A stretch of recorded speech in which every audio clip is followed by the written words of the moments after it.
Текстеги абзац жана микротеманын колдонушу. Абзац деген эмне? Абзац бул бир ойдун бүтүшү, экинчи ойдун башталышы же ойдун андан ары тереңделишин билдирет. Абзац бул микротемадан турат. Микротема текстти мазмунунун бир бөлүгүн билдирген деталы, курулуш материалы. Абзац диалогдук кепте, монологдук кепте жана ырсаптарында колдонулат. Тексттеги орундуу жана орунсуз кайталоолор. Баяндалып жаткан ойду тактоо, бекемдөө, бышыктоо жана сөздөрдүн образдуулугун, көркөмдүүлүгүн, элестүүлүгүн арттыруу максатында колдонулган кайталоо орундуу кайталоо деп аталат.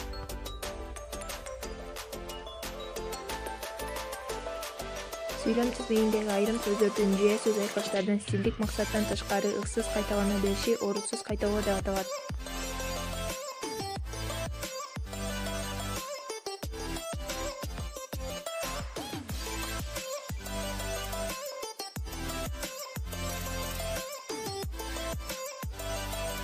Кыргыз тилинде негизинен 4 стиль бар.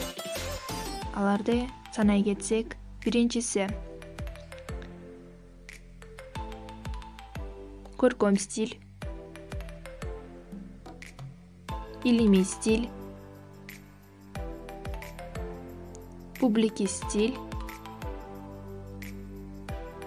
жана иш кагаздардын стили. Алардын ичинен илимий стилин карай кетели. Илимий стиль бул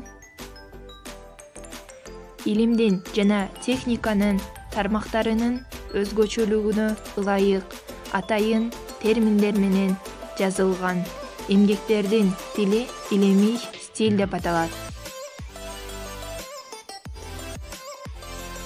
Илимий стилге илим жана техника тармагында жазылган эмгектер кирет.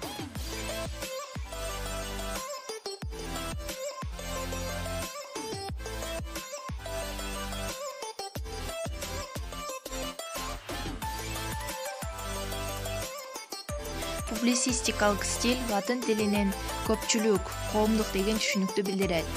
Же бул терминдин мааниси коомдук турмуштагы маанилүү маселелерди талкуулоодон көрүнөт.